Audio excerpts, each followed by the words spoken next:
दोस्तों, कुछ सालों पहले एक मूवी रिलीज हुई और उस मूवी को अपने देश में इतना प्यार मिला कि उसके ऊपर पहले कोरिया, फिर चीन और फिर इंडोनेशिया ने भी रीमेक बना डाली।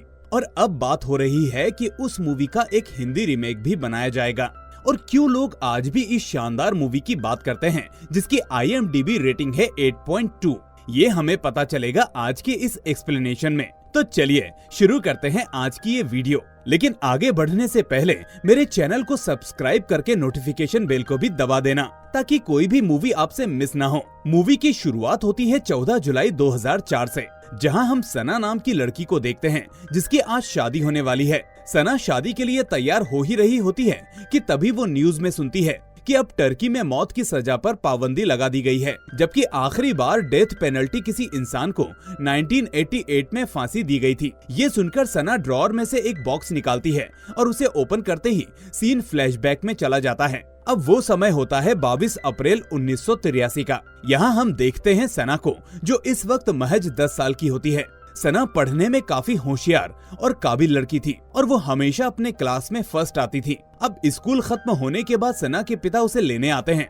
उसके पिता का नाम होता है मेमो। मेमो को देखकर स्कूल के सारे बच्चे उनका मजाक उड़ाते हैं क्योंकि मेमो की दिमागी हालत ठीक नहीं है। यहाँ सना अपने पिता पर सबको हंसता हुआ देखकर बहुत बुरा फील करती है। इस बीच उसकी स्कूल टीचर सभी को हंसने से मना करती है, लेकिन उनकी बात कोई नहीं मानता क्योंकि वो सभी बच्चे होते हैं और फिर से उन पर हंसना चालू कर देते हैं। खैर, इसके बाद जब सना अपने पिता के साथ घर जा रही होती है तो रास्ते में उसे एक शॉप के अंदर लाल कलर का बैग दिखता है और वो उसको बहुत पसंद आता है। वो अपने पिता से कहती है कि पापा, मुझे ये बैग दिलवा दीजिए, मैं इसको स्कूल लेकर जाया करूंगी। मेमो ये सुनकर फौरन उस दुकानदार को बुलाता है और उससे उस बैग का प्राइस पूछता है, लेकिन मेमो के पास उतने पैसे नहीं होते जितने में वो बैग आ सकता था। इसलिए वो दुकानदार से कहता है कि मैं फिर से किसी दिन आकर इस बैग को ले जाऊंगा। वो दुकानदार मेमो को पहले से जानता था, इसलिए वो कहता है कि कोई बात नहीं, तुम अभी जितने पैसे देना चाहो दे जाओ और बैग ले जाओ, बाकी पैसे बाद में आते रहेंगे।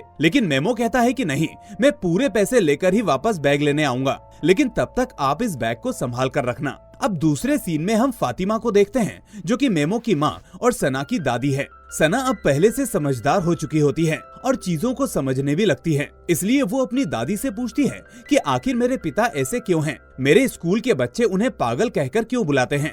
मुझे बिल्कुल भी अच्छा नहीं लगता। दादी बोलती हैं कि अगर तुम्हारे पिता को कोई ऐसा कहे तो उसे तुम मेरे पास ले आना, और अगर वो मेरे पास आने से मना करे तो उससे कहना कि मेरे पिता पागल नहीं हैं, वो बहुत अच्छे इंसान हैं। इसके बाद सना दादी से पूछती है कि पापा सबसे अलग क्यों हैं? तो दादी कहती हैं कि वो किसी से अलग नहीं है, वो भी सभी की तरह है, बस उनका दिमाग तुम्हारी उम्र का है। तुम्हें तो खुश होना चाहिए क्योंकि वो तुम्हारी बात समझते हैं, तुमको प्यार करते हैं और दोस्त की तरह रहते हैं। क्या तुम्हारे स्कूल में सभी पिता ऐसे हैं जो अपने बच्चों की बात मानते हो? सना कहती है कि नहीं दादी, कुछ बच्चों के पिता तो उनको मारते भी हैं। दादी हंसते हुए कहती है, तो खुद सोचो कि तुम्हारे पिता कितने अच्छे हैं, वो तुम्हें कभी डांटते भी नहीं। ये सुनकर सना बहुत खुश हो जाती है क्योंकि अपनी माँ के जाने के बाद हमेशा से उसे एक और साथी चाहिए था जिसके साथ वो खेल सके, मस्ती कर सके, जो कि मेमो हमेशा उसके साथ करता था। अब कुछ दिन बाद सिटी में नेशनल परेड होने वाली थी और मेमो सना के लिए वो बैग किसी भी तरह से खरीदना चाहता था, इसलिए वो कुछ एप्पल्स खरीदकर उन्हें बेचने के लिए परेड में ले जाता है ताकि उसे बेचकर कुछ पैसे कमा सके। और ऐसा होता भी है क्योंकि उससे ये सेब बहुत सारे लोग खरीदते हैं। और तभी उसे परेड में सना भी दिख जाती है, जिसे देखकर वो इशारे करके बताता है कि उसके पास इतने पैसों का इंतजाम हो चुका है जिससे उसके लिए बैग लिया जा सके। सना इस इशारे को समझकर बहुत खुश होती है। इस बीच हम एक सैनिक को उस परेड से निकलकर जंगल की तरफ भागते हुए देखते हैं। यहाँ से सीन कट होकर वापस सना पर आता है, जहाँ हम उसको उसकी एक क्लासमेट सीदा के साथ देखते हैं। सीदा को पता था कि सना उस रेड बैग को खरीदने वाली है, इसलिए वो अपने डैड को बोलकर पहले ही उस बैग को खरीद लेती है। अब सीदा के पिता एक आर्मी जनरल होते हैं, जिसकी वजह से उनके पास अच्छे खासे पैसे होते हैं और वो फौरन उसको वो बैग दिलवा देते हैं। ठीक उसी वक्त मेमो अपनी बेटी सना के साथ दोबारा उस बैग को खरीदने वापस दुकान पर जाता है और उसे पता चलता है कि जनरल ने उस बैग को पहले ही खरीद लिया है। इसलिए वो जनरल से रिक्वेस्ट करता है कि वो उस बैग को वापस दे दें, क्योंकि उसकी बेटी उस बैग को चाहती है। ना मानने पर वो जनरल के पैरों में भी गिर जाता है और साथ में ज्यादा पैसे देकर उनसे वो बैग मांगने लगता है। लेकिन सीदा के पिता उसको थप्पड़ मारकर जमीन पर गिरा देते हैं और ये देखकर सना भागते हुए अपने पिता के पास आती है और उन्हें गले से लगा लेती है। वो कहती है कि उस बैग में इतना भी कुछ खास नहीं है, हम दूसरा बैग ले लेंगे पापा। अब सना मेमो के साथ वापस घर आ जाती है, जिसके बाद हम देखते हैं कि सना को इस बात का जरा भी दुख नहीं था कि वो बैग नहीं खरीद पाए, बल्कि उसे सबसे ज्यादा इस बात का बुरा लग रहा था कि उसके डैड को किसी ने मारा है। वो रोते हुए अपने कमरे में चली जाती है और उसे देखकर मेमो भी रोने लगता है। अपने मासूम बेटे को देखकर फातिमा उसे गले से लगा लेती है और बोलती है कि तुम्हारा दिल बहुत साफ है और इसमें तुम्हारी कोई गलती नहीं है बेटा। अब यहाँ से सीन शिफ्ट होता है और हम देखते हैं कि शहर के सारे बड़े लोग और उनकी फैमिली किसी जगह पर पिकनिक मना रहे हैं। मेमो का घर उस जगह के करीब था, इसलिए इस बीच वो अपनी बकरियों को चराते चराते वहाँ पहुँच जाता है। उसे देखकर सभी बच्चे उसे तंग करने लगते हैं, लेकिन उन बच्चों में सीधा भी शामिल थी, जो ये सब देखकर उन सभी को ऐसा करने से रोकती है। दरअसल सीधा के मन में भी मेमो के प्रति दया की भावना थी और वो जानती थी कि मेमो को वो बैग चाहिए था। अब आज सीधा ने वो बैग ऑलरेडी कैरी कर रखा था और मेमो बार बार उस बैग को ही देखे जा रहा था। लेकिन इसके साथ साथ वो उस दिन की पिटाई से भी डरा हुआ था, क्योंकि वो जानता था कि वो जनरल असल में सीधा का पिता है। लेकिन अब सीधा मेमो को कंफर्टेबल कराने के लिए उससे कहती है कि चलिए हम दोनों खेलते हैं, पर मेमो कहता है कि नहीं, अगर तुम्हारे पिता ने देख लिया तो वो मुझे मारेंगे। लेकिन सीधा कहती है कि ऐसा नहीं होगा, आप फिक्र मत करिए, चलिए हम खेलते हैं, अगर आप मेरे साथ खेलोगे तो मैं आपको बैग दे दूंगी। ये सुनकर मेमो बहुत खुश हो जाता है और सीधा के साथ खेलने लगता है। दोनों भागते भागते उस पहाड़ी के ऊपर पहुंच जाते हैं और इस बीच सीधा किनारे पर पहुंच जाती है। मेमो उसे रोकने की बहुत कोशिश करता है और कहता है कि आगे मत जाओ, नहीं तो नीचे गिर जाओगी, ये जगह ठीक नहीं है, चलो हम दूसरी जगह पर खेलेंगे। इसी मोमेंट पर मेमो को वो सिपाही दिखता है जो उस परेड से भागकर यहाँ पर छिपा हुआ था। अब वो कुछ समझ पाता, इतने में सीधा उसका कहा नहीं मानती और उसका पैर फिसल जाता है और वो नीचे गिर जाती है। अब सीधा को बचाने के लिए मेमो तुरंत ही पानी में छलांग लगा देता है और वहीं दूसरी तरफ सीधा की माँ उसको ढूंढने लगती है, क्योंकि सारे बच्चे खेलकर वापस आ गए थे लेकिन वो नहीं आई थी। अब वो ये बात अपने पति को बताती है, जिसके बाद सभी उसको ढूंढने लगते हैं। वहीं दूसरी तरफ हम देखते हैं कि मेमो ने सीधा को बचाने की पूरी कोशिश की, लेकिन वो उसको बचा नहीं पाया। वो अपनी गोद में उठाकर उसे पानी से बाहर लाता है और इतने में वहाँ पर बाकी सभी लोग भी पहुँच जाते हैं। अब ये मंजर जब सीधा के माता पिता देखते हैं तो वो पूरी तरह से पागल हो जाते हैं। वो अपनी बच्ची की मौत को बर्दाश्त नहीं कर पाते और मेमो से पूछने लगते हैं कि उनकी बच्ची को क्या हुआ। अब डरा हुआ मेमो ठीक से जवाब नहीं दे पाता, जिस वजह से सभी को लगता है कि शायद मेमो की वजह से सीधा की जान चली गई है। इसलिए सीधा का पिता फौरन पुलिस को बुलाता है, जिसके बाद मेमो को गिरफ्तार कर लिया जाता है और इसके बाद उसका बुरा समय शुरू हो जाता है। अब सीधा के पिता चूंकि एक जनरल थे, इसलिए वो मेमो को बहुत मारते हैं और किसी से भी उसे मिलने नहीं दिया जाता। इसके बाद उससे पूछताछ होती है, लेकिन घबराहट और डर की वजह से वो कुछ भी बोल नहीं पाता और इसलिए जबरदस्ती मारपीट के बाद उससे गुनाह कबूल करवाया जाता है, जो उसने कभी किया ही नहीं था। ये सब असल में जनरल के इशारों पर हो रहा था, क्योंकि वो बस मेमो को फांसी पर लटकाना चाहता था। उसे लग रहा था कि उस दिन के थप्पड़ का बदला मेमो ने उसकी बेटी को मारकर लिया है। अब पूरी रात बीत जाती है और फातिमा और सना दोनों जेल के बाहर मेमो से मिलने की रिक्वेस्ट करते रहते हैं, कोई भी उनकी नहीं सुनता। अब इसी तरह बैठे बैठे उन्हें सुबह हो जाती है, जिसके बाद जब एक सिपाही गेट पर आता है तो फातिमा उससे कहती है कि उसे अपने बेटे को देखना है, लेकिन वो सिपाही उसे ये कहकर मना कर देता है कि आप अपने बेटे से अभी नहीं मिल सकती, उसने अपना गुनाह कबूल कर डाला है। जिसके बाद उसको यहाँ से ले जाया जा रहा है। फातिमा उसे समझाती है कि मेमो कभी किसी का खून नहीं कर सकता, वो तो एक बच्चा है, क्या तुमने उसकी शक्ल को नहीं देखा? ये सुनकर वो सिपाही समझ जाता है कि फातिमा किस बारे में बताने की कोशिश कर रही है, लेकिन वो जनरल के खिलाफ नहीं जा सकता था। अब दिन पर दिन गुजर जाते हैं। फातिमा अपनी पोती सना के साथ डेली वहाँ पर आती है, लेकिन कोई उसकी नहीं सुनता। फिर कुछ दिन बाद जब मेमो को दूसरी जेल में भेजा जा रहा होता है तो सना उसे वहाँ पर देख लेती है और उस गाड़ी के सामने खड़ी हो जाती है। इसके बाद वो अपने पिता से मिलने के लिए रोने लगती है और जोर जोर से उन्हें आवाज देने लगती है, लेकिन तभी एक सोल्जर उसे सामने से हटा देता है और वो लोग मेमो को लेकर वहाँ से चले जाते हैं। लेकिन सना फिर भी उस गाड़ी का पीछा करने लगती है और मेमो को आवाज लगाती रहती है, पर किसी पर इस चीज का कोई फर्क नहीं पड़ता। लेकिन तभी मेमो सना की आवाज सुन लेता है और उससे कहता है कि उसने एक आंख वाले शैतान को देख लिया था, जिसके बाद सीधा पानी में गिर गई। ये सुनते ही सना समझ जाती है कि मेमो किसकी बात कर रहा है और भागते हुए वो किले के पास जाती है। दरअसल उसके पिता यानी मेमो उस किले को एक आंख वाला शैतान कहते थे, क्योंकि उसकी एक साइड टूटी हुई थी। अब दूसरी तरफ हम देखते हैं कि मेमो को दूसरी जेल में भेजा जाता है, जहाँ के वार्डन पर ऊपर से प्रेशर होता है कि वो मेमो को जितना टॉर्चर हो सके उतना करे। वहाँ आने के बाद मेमो बड़ी मासूमियत से उनसे पूछता है कि वो घर कब जा पाएगा, क्योंकि उसे अपनी बेटी को देखना है। लेकिन ये सुनकर वहाँ एक सिपाही उल्टा उसको मारने लगता है। वहीं सना उस किले के पास जाती है जो मेमो ने उसको बताया था। वहाँ सना को वो सैनिक मिल जाता है जो उस दिन परेड से भागा था। पूछने पर वो सैनिक उसे सारी सच्चाई बताता है कि मेमो तो उस लड़की के साथ खेल रहा था और उसे आगे बढ़ने से रोक रहा था, लेकिन इतने में वो लड़की गिर गई जिसमें मेमो की कोई गलती नहीं थी। ये सुनकर सना बहुत खुश हो जाती है और फौरन वापस आकर ये बात अपनी दादी को बताती है। वो कहती है कि दादी, हमें एक गवाह मिल गया है, अब पापा जल्दी जेल से आ जाएंगे। वहीं हम मेमो को देखते हैं जिसे सेल नंबर 7 में रखा जाता है और बाकी सभी कैदियों को ये बताया जाता है कि इसने एक बच्ची का खून किया है, इसलिए इसे जितना हो सके उतना टॉर्चर करो। जिसके बाद वहाँ पर रहने वाले सारे कैदी उसे बेवजह मारते हैं और उसे इतना मारा जाता है कि उसकी हालत अधमरे जैसी हो जाती है।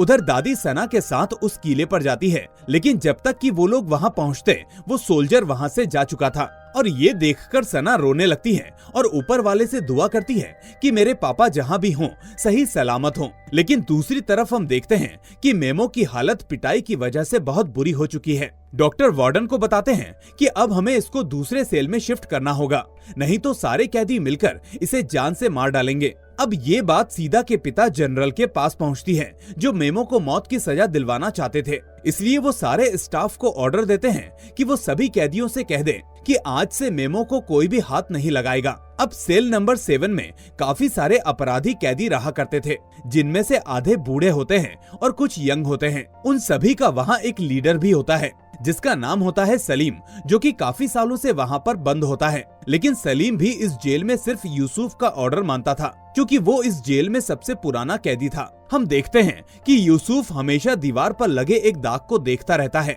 लेकिन वो ऐसा क्यों करता है ये बात आज तक उसने किसी को नहीं बताई। इस सेल में एक और कैदी होता है जिसका नाम होता है यूनुस। यूनुस सभी को बहुत अच्छी अच्छी बातें बताता रहता है और सभी लोग उसकी बहुत इज्जत भी करते हैं। अब मेमो को जेल में रहते हुए काफी दिन बीत जाते हैं और जनरल के ऑर्डर के बाद वो लोग उसे मारते तो नहीं, लेकिन उसके साथ कोई भी बात नहीं करता। हम देखते हैं कि मेमो को पंछियों को आजाद कराना बहुत पसंद था, इसलिए वो जेल में बने एक पिंजरे में से सारे पंछियों को आजाद कर देता है, क्योंकि उसे कहीं न कहीं ऊपर वाले पर भरोसा था कि एक दिन इन पंछियों की तरह वो भी आजाद हो जाएगा। मासूम मेमो उन पंछियों से कहा करता था कि भगवान से जाकर कहना कि मैंने उस बच्ची को नहीं मारा, वो तो मेरी सना जैसी थी, ये लोग मुझे बेवजह मार रहे हैं, इसलिए वो इनको बताएं कि मैंने ये सब नहीं किया। मेमो का मानना था कि ये सारे पंछी उसकी बात ऊपर वाले तक जरूर पहुंचा देंगे और उसे आजादी दिलाएंगे। अब एक दिन वहाँ पर सारे कैदी अपने अपने घर वालों को लेटर लिख रहे होते हैं।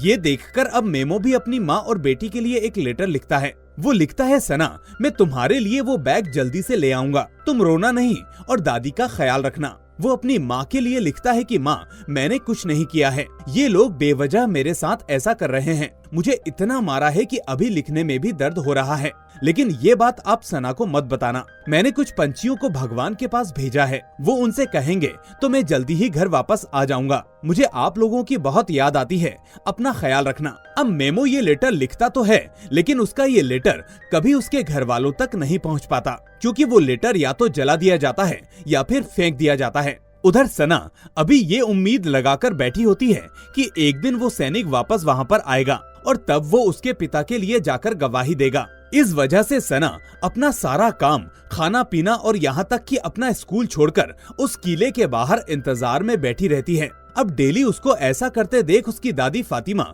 उसकी स्कूल टीचर को उसके पास लाती है ताकि वो उसे समझा सके। टीचर उसे समझाती है कि अगर तुम रोज स्कूल आओगी तो मैं तुम्हारे डैड से मिलवाने ले जाऊंगी, और इस बात से खुश होकर सना फिर से स्कूल जाना शुरू कर देती है। कुछ दिन बाद हम देखते हैं कि मेमो का केस कोर्ट में आ जाता है।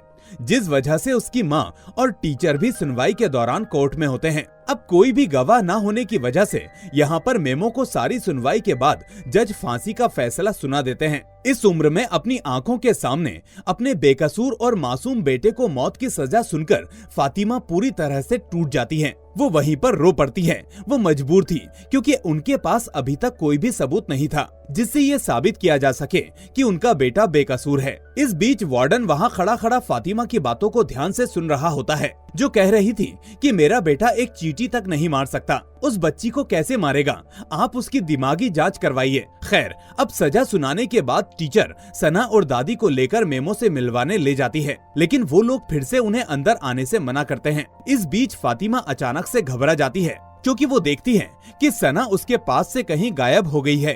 अब दोस्तों, आगे का जो सीन है वो आपको रोने पर मजबूर कर देगा। सना जेल की दीवारों को छूते हुए अपने पिता को आवाज लगाने लगती है। हालांकि इन मोटी दीवारों से आवाज का दूसरी तरफ जाना मुमकिन नहीं होता, लेकिन फिर भी पता नहीं कैसे मेमो अपनी बेटी की आवाज सुन लेता है। वो भागते हुए दीवारों के पास आकर सना को आवाज लगाता है। सना भी उसकी आवाज सुनकर जवाब देती है। अब मेमो जोर जोर से चिल्लाकर अपनी बेटी को पुकारने लगता है और उससे कहता है कि बेटा, मैंने कुछ नहीं किया है, मैं जल्दी ही वापस आ जाऊंगा, फिर हम बैग लेने चलेंगे। जबकि सना कहती है कि पापा, मैंने आपको ढूंढ लिया, आप जल्दी आ जाइए, मुझे बैग नहीं, मेरे पापा चाहिए। अब ये सभी बातें पास खड़े कैदी भी सुन रहे होते हैं, जो ये देखकर हैरान हो जाते हैं कि आखिर इतना मासूम आदमी किसी बच्ची की जान कैसे ले सकता है। खैर, इतनी देर में वहाँ बाकी सैनिक भी आ जाते हैं, जो सना को वहाँ से ले जाने लगते हैं और इतने में अंदर भी सैनिक आकर मेमो को खींचने लगते हैं, क्योंकि उन्हें लगता है कि मेमो भागने की कोशिश कर रहा था। पर साथी कैदी उन सैनिकों को भगा देते हैं और कहते हैं कि हम इसको अंदर लेकर आ रहे हैं। वो भाग नहीं रहा, वो बस अपनी बेटी से बात कर रहा था। अब तक सेल के अंदर मौजूद सभी लोग समझ जाते हैं कि मेमो ने कुछ नहीं किया, जरूर इसको कोई फंसा रहा है। उनका कहना था कि कोर्ट को उसे जेल में रखने की बजाय किसी मेंटल हॉस्पिटल में रखना चाहिए, क्योंकि वो मेंटली वीक है, वो किसी का खून कैसे कर सकता है। अब इस घटना के बाद सभी कैदी मेमो से अच्छे से बात करने लगते हैं और उसे भी अपने ग्रुप में शामिल कर लेते हैं। वो उसके साथ खाना खाते हैं, हंसते हैं, खेलते हैं और वक्त बिताते हैं। फिर एक रात सलीम बाथरूम में होता है कि तभी माइक नाम का दूसरा गैंग लीडर वहाँ आता है, जो कि चाकू लेकर उसे मारने के लिए आगे बढ़ता है। लेकिन उसके ऐसा करने से पहले मेमो उसे देख लेता है और उसे कस के पकड़ लेता है और इसी हाथापाई में वो चाकू मेमो को लग जाता है और वो घायल हो जाता है, जिसके बाद उसे जल्दी से डॉक्टर के पास लेकर जाया जाता है। अब चूंकि मेमो ने सलीम की जान बचाई थी, इसलिए सलीम डिसाइड करता है कि वो मेमो को सना से मिलवाकर उसका एहसान चुकाएगा। अब सलीम अपनी पत्नी के पास खबर भिजवाता है कि वो सना को लेकर जेल में आए और इसी बहाने वो मेमो को सना से मिलवा देगा। उसके आदमी ठीक ऐसा ही करते हैं और वो पहले सना को लेकर सलीम की पत्नी के पास आते हैं, लेकिन सलीम की पत्नी रास्ते में उस पर बहुत चिल्लाती है, पर थोड़ी देर बाद उसकी बात भी मान जाती है। अब सलीम की पत्नी सना को जेल के अंदर ले आती है और पहले सलीम से मिलकर उस पर बहुत ही गुस्सा होती है, क्योंकि उसे लग रहा था कि सना शायद सलीम की बेटी है। लेकिन सलीम यहाँ उसे सना और मेमो की सच्चाई बताता है, तब जाकर वो राहत की सांस लेती है। अब सलीम ने कई सालों से अपने बच्चों को नहीं देखा था, इसलिए वो अपनी पत्नी से अगली बार उन्हें लाने को कहता है। मेमो और सना के प्यार को देखकर उसे भी अपने बच्चों की याद आने लगी थी। खैर, इस बीच सना को छुपाकर सेल नंबर 7 में लाया जाता है, जहां मेमो को पहले तो उसे देखकर यकीन नहीं होता कि उसकी आंखों के सामने उसकी बेटी है, पर फिर उसे समझने में देर नहीं लगती कि सना सच में उसके सामने है। दोनों बाप बेटी एक दूसरे से लिपटकर बहुत रोते हैं और बहुत खुश होते हैं। अब यहाँ सेल में हर किसी की सना से दोस्ती हो जाती है, सभी लोग उसके साथ खेलते हैं। लेकिन इसी बीच सना देखती है कि यूसुफ चुपचाप एक जगह बैठा हुआ है। ये देखकर वो उसके पास जाती है और उससे पूछती है कि आप दीवार पर क्या देख रहे हैं, क्या आपको इस दीवार के निशान में एक पेड़ नजर आता है। दोस्तों, उसके कहने की देर होती है कि तभी यूसुफ सना की तरफ हैरानी से देखता है और फिर पहली बार मुस्कुराता है। वहीं दूसरी तरफ फातिमा को एक चिट्ठी मिलती है, जो कि सना ने उनके लिए लिखी थी। सना ने लिखा होता है कि वो अपने पिता से मिलने जा रही है और जल्दी ही आ जाएगी। अपने बेटे के साथ अपनी पोती को भी खो देने के डर से फातिमा को दिल का दौरा पड़ जाता है, जिससे उनकी वहीं पर मौत हो जाती है। दरअसल सलीम के आदमी जब सना को लेकर यहाँ आए थे तो चोरी चुपके लेकर आए थे ताकि उसको कोई देख ना पाए और किसी पुलिस वाले को इस बारे में पता ना चले। अब हम सना को देखते हैं जो कि सारे कैदियों से पूछती है कि आप लोग यहाँ पर क्यों हैं, तो सभी उसे बताते हैं कि वो बीमार हैं और यहाँ ठीक होने आए हैं। उसके बाद वो बातों ही बातों में उन सबको उस गवाह के बारे में बताती है जो उसने किले के ऊपर देखा था और जिसे वो रोज ढूंढने जाती है ताकि उसके पिता यहाँ से आजाद हो सकें। अब सना इस बारे में और कुछ बता पाती उससे पहले उसके जाने का टाइम हो जाता है, लेकिन तभी वार्डन को भी पता चल जाता है कि सना वहाँ पर आई है, इसलिए वो सीधा सेल के अंदर आ जाता है। लेकिन सभी लोग सना को छुपा लेते हैं, पर मेमो अपनी मासूमियत से सब सच्चाई बता देता है कि सना इस वक्त यहीं पर है। अब ये जानकर वार्डन सब पर खूब चिल्लाता है, लेकिन तभी सलीम उसे बताता है कि एक गवाह है जो मेमो को बेगुनाह साबित कर सकता है। वो किले के ऊपर है और कोई सैनिक है जिसने वो घटना अपने सामने देखी थी। लेकिन वार्डन उसकी बातों पर यकीन नहीं करता और वो सना को लेकर अपने ऑफिस में आ जाता है। वो अब सना से इस बारे में पूछता है और वो सारी सच्चाई बताती है, जिसके बाद वो सना को घर तक छोड़ने जाता है। लेकिन घर पहुंचने पर उसको बहुत ही बड़ा झटका लगता है, क्योंकि उसकी दादी अब इस दुनिया में नहीं रही थी, जबकि मेमो के जेल के जाने के बाद सिर्फ वही उसका सहारा थी। इसके बाद वार्डन सच जानने के लिए किले पर जाता है कि क्या सच में कोई गवाह है या फिर नहीं। तभी इधर उधर देखने पर उसे पत्थरों के बीच एक बंदूक मिलती है, जिसे देखकर उसे यकीन हो जाता है कि सना सच बोल रही थी। अब वो उस बंदूक को लेकर जेल के हेड फारूक के पास जाता है और सच सामने लाने को कहता है। लेकिन फारूक उसे बताता है कि इस समय टर्की में आर्मी का रूल चल रहा है और इस वक्त सीधा के डैड आर्मी जनरल हैं और उनके खिलाफ कोई भी नहीं जा सकता। लेकिन वार्डन एक अच्छा इंसान होता है, वो दिल का साफ होता है। वो बोलता है कि मैं सच को सामने लाकर रहूंगा। अगर मेमो बेकसूर है तो उसको सजा नहीं होने दूंगा, चाहे कुछ भी हो जाए। इधर मेमो सारे लोगों के साथ काफी अच्छे से घुल मिल चुका था। हम नोटिस करते हैं कि इस बीच यूसुफ जब जब सना और मेमो के बारे में सोचता था तो उसे सना में उसकी बेटी की परछाई दिखती थी। और दोस्तों, यहाँ पर उस दीवार का राज खुलता है। आखिर यूसुफ उस दीवार में क्या देखता था? दरअसल कुछ साल पहले यूसुफ ने एक पेड़ के नीचे अपनी छोटी सी बेटी को दफनाया था और उस पेड़ जैसा ही निशान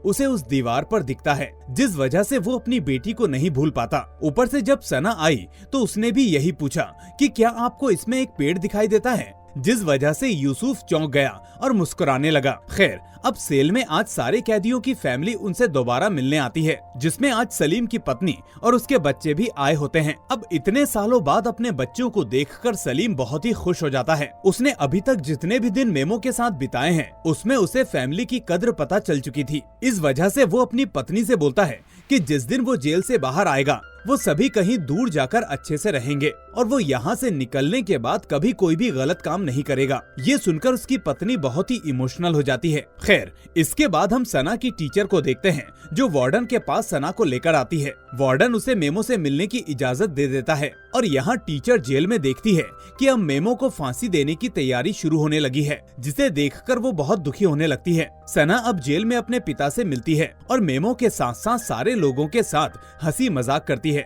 उसकी बातें सुनकर सभी के चेहरे पर खुशियां आ जाती हैं। इस बीच सलीम पूछता है कि तुम अपनी दादी को क्यों लेकर नहीं आई, तो सना उसे बताती है कि उसकी दादी अब इस दुनिया में नहीं रही। ये सुनते ही पूरे सेल में सन्नाटा छा जाता है। मेमो अपनी माँ के बारे में जानकर बिल्कुल शॉक्ड हो जाता है और एक कोने में जाकर जोर जोर से रोने लगता है। दोस्तों, ये सीन बहुत इमोशनल है। मैं जितनी बार देखता हूँ उतनी बार आंसू आ जाते हैं। अब दूसरी तरफ हमें पता चलता है कि जिस गवाह यानी सैनिक की तलाश सभी लोग कर रहे थे वो उन्हें मिल चुका है और उसने ये भी बता दिया है कि मेमो बेकसूर है। ये बात सुनकर सब लोग बहुत खुश हो जाते हैं। लेकिन जब ये बात जनरल को पता चलती है तो वो उस गवाह से मिलने जाता है और उसे अकेले में गोली मार देता है। इसके बाद वो सबसे कहता है कि वो सैनिक भागने की कोशिश कर रहा था, जिस वजह से उसे मारना पड़ा। एक ही गवाह जो मेमो को बचा सकता था वो भी अब नहीं रहा था। इसका मतलब अब मेमो की फांसी होना तय थी, उसे अब कोई नहीं बचा सकता था। अब कुछ दिनों बाद सना दोबारा वार्डन के पास आती है, लेकिन उसे नहीं पता होता कि आज वो आखिरी बार अपने डैड से मिल रही है। मेमो आते ही उसे गले से लगा लेता है और उसे फांसी के बारे में कुछ नहीं बताता, लेकिन वो खुद को रोक नहीं पाता और जाते जाते ये कह देता है कि वो मरना नहीं चाहता। हालांकि सना इतनी नादान होती है कि वो मेमो की बात को समझ ही नहीं पाती और जल्दी से टीचर उसे वहाँ से ले जाती है ताकि सना को इस बारे में पता ना चले। दोनों बाप बेटी फूट फूट कर रोते रहते हैं। किसी के समझ में नहीं आ रहा होता कि इस वक्त क्या किया जाए। खैर, अब वो रात आ जाती है जब मेमो को फांसी होने वाली थी। सभी जानते हैं कि मेमो बेकसूर है, लेकिन फिर भी उसकी मदद कोई नहीं कर सकता। अब मेमो की फांसी का समय हो जाता है और वो एक एक करके सभी से गले मिलता है और कहता है कि वो वापस जरूर आएगा और सबके लिए खाना बनाएगा। मेमो को बताया गया था कि उसे कहीं और ले जा रहे हैं। उसे पता नहीं होता कि आज उसका आखिरी दिन है और थोड़ी ही देर बाद हम देखते हैं कि उसे मौत की सजा दे दी जाती है। वो उस जुर्म की सजा का हकदार बनता है जो जुर्म उसने कभी किया ही नहीं था। अगले दिन वार्डन और फारूक सना से मिलने जाते हैं और उसे वो बॉक्स देते हैं जो यूसुफ ने उसे देने को कहा था। लेकिन तभी यहाँ पर कहानी में ट्विस्ट आता है और सीन 2 दिन पहले शिफ्ट होता है। यहाँ हमें पता चलता है कि 2 दिन पहले यूसुफ हाफिज से कहता है कि मेमो की जगह ये लोग उसे फांसी दे दें। यूसुफ कहता है कि उसने अपनी जिंदगी में बहुत गलत काम किए हैं और उसके जीने की कोई भी इच्छा नहीं है। उसको रोज सना में अपनी बेटी नजर आती है जो उसे अपने पास बुला रही है। वो कहता है कि अगर मैं अपनी बेटी के पास चला जाऊंगा तो मेमो भी अपनी बेटी के पास जा पाएगा, इसलिए अगर मेमो को सना से मिलवाना है तो मुझे पहले अपनी बेटी से जाकर मिलना होगा।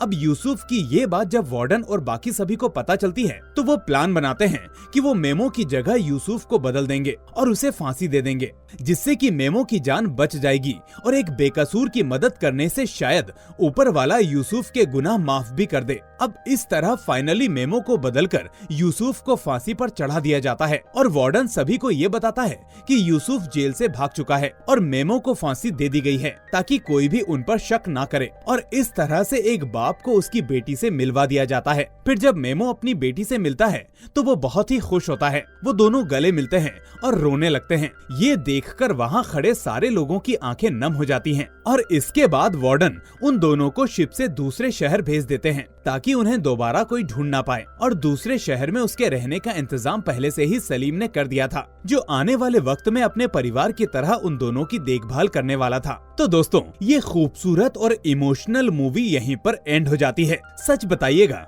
कि आपकी आंखों में आंसू तो नहीं है? इस वीडियो को लाइक और चैनल को सब्सक्राइब करने के बाद कमेंट में लिखकर मुझे बताइएगा कि क्या सभी ने ये सही किया। अगर आप वहाँ होते तो ऐसे में क्या करते? मुझे आपके जवाबों का इंतजार रहेगा। अब मैं मिलूंगा आपसे अगली ऐसी ही शानदार मूवी के साथ। टिल देन अपना और अपने परिवार का ख्याल रखिए। Thanks for watching.